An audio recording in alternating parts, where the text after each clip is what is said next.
Continuing our discussion on using machine learning techniques for the task of semantic parsing or semantic role labeling, we will discuss the factors that will affect the performance. And first, we will discuss what features or what is the role of features in the overall performance of the classifier that will be used in the important tasks of semantic role labeling. So we know that the semantic parsing is divided into two tasks. One is argument identification. Once you identify the arguments, then labeling them or classifying them is the second task. So in the previous classes, we have been seeing different features, path features, head word, predicate POS, head word POS, first word. All these features of list of features we have been discussing in the previous classes. So let us analyze what is the role of the features in overall performance. First of all, we should understand that not all features are effective equally. So, not all features will not contribute equally for either it is argument identification or argument classification. In fact, it is to be noted that when you select some features, that selection of features will have a deteriorating effect on the performance. That means the accuracy will be decreased. For example, you can see here in the table the actual performance when you have other features. It is uh, 87.9, and this is accuracy in argument classification. And in argument identification, here the values are given as precision, recall, and F1 score. Do you remember F1 score? F1 score is the harmonic mean of precision and recall. 2 into precision into recall by precision plus recall, vice versa. So that is the F1 score. And uh, when you add named entities as a feature, the precision was dropped 93.7 to 93.3, and here F1 score is also dropped 91.3 to 91.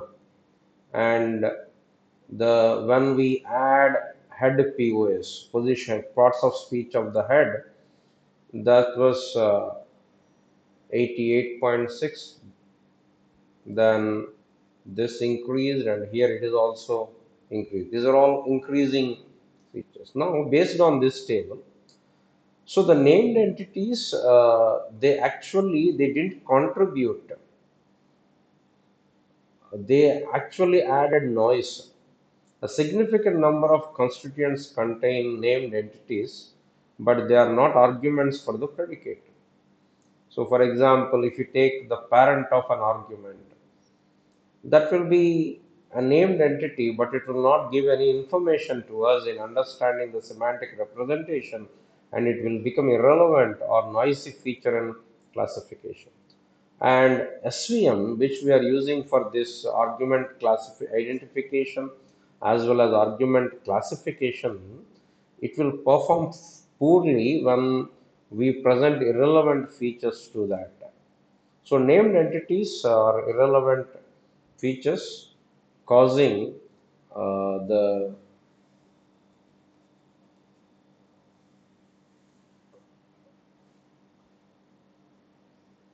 degradation of the features, the performance of the SVM. So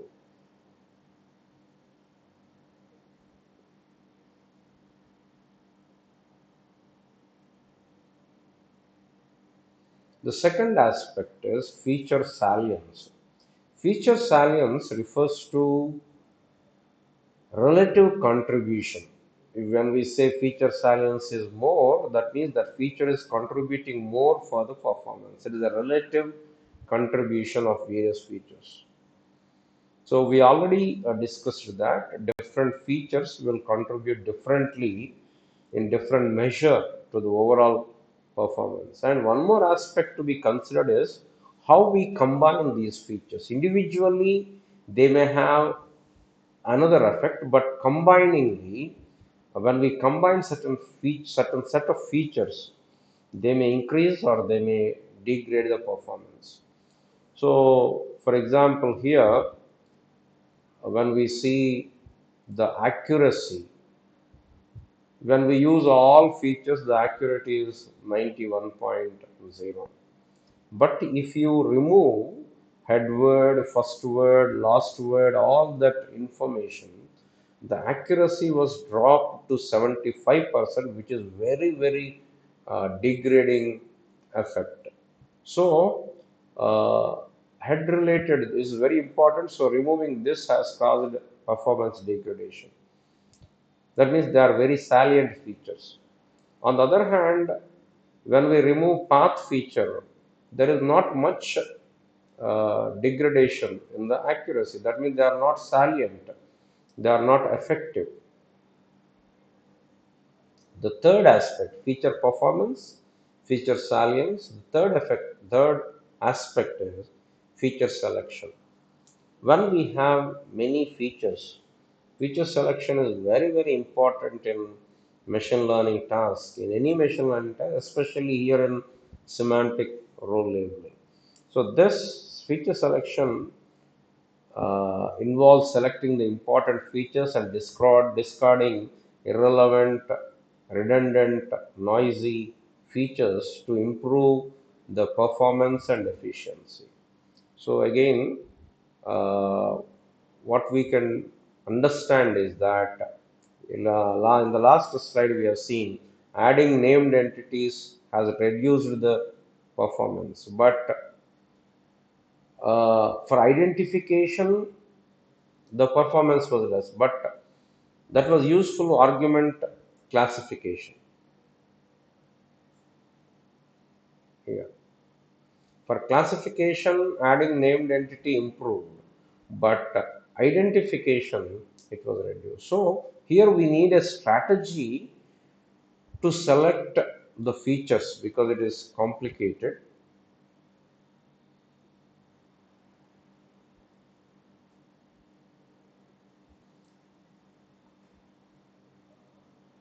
So the necessity of feature selection is that different features may affect a task differently.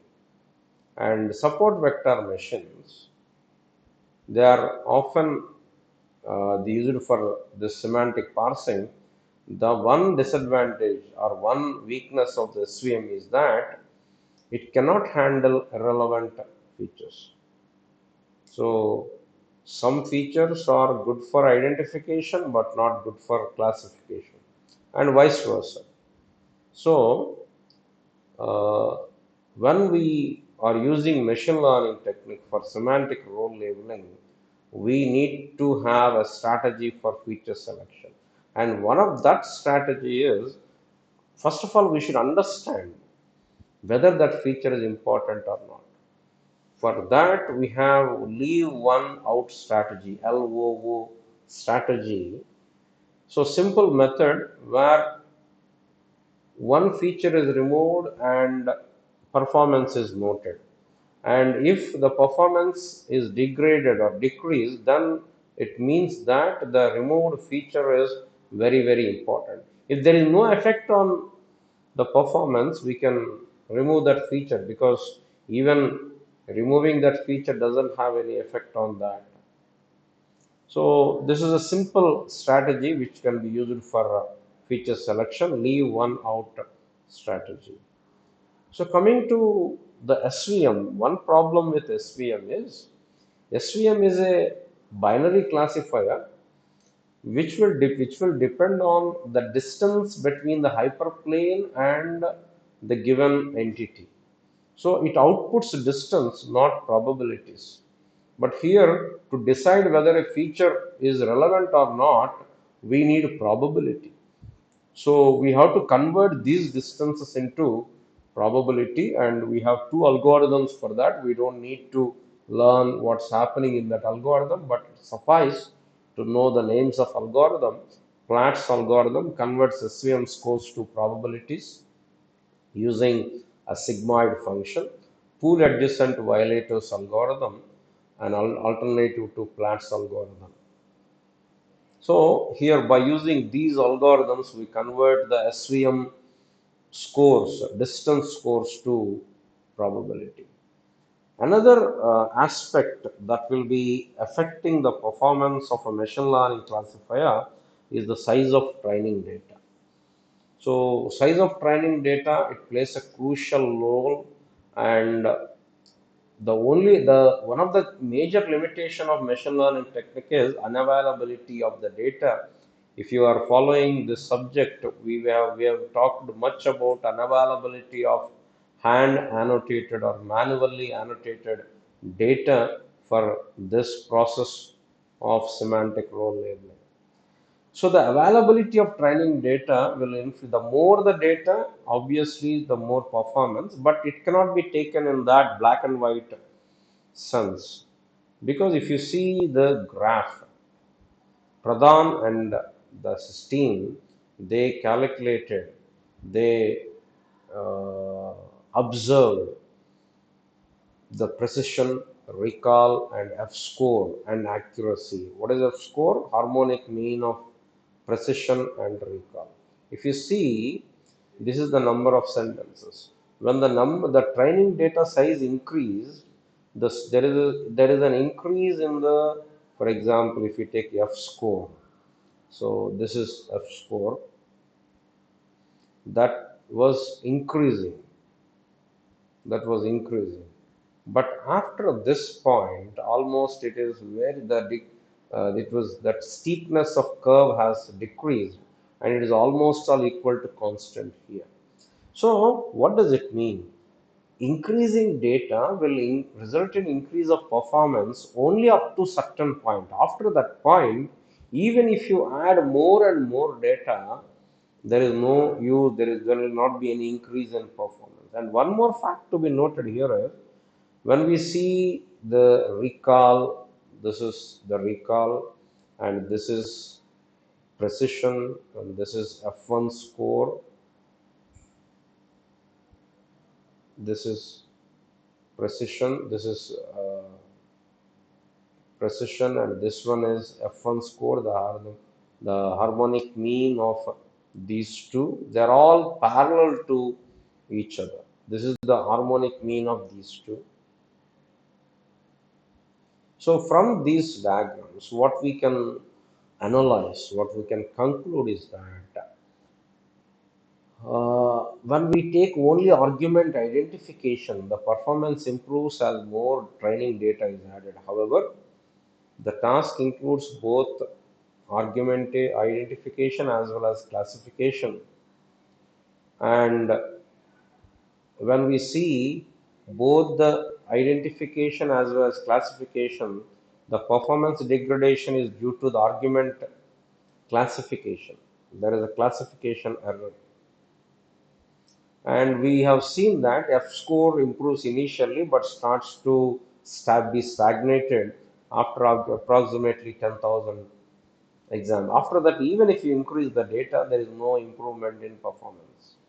So the strategy to improve the performance is that instead of simply increasing the data, we focus on adding appropriate new data.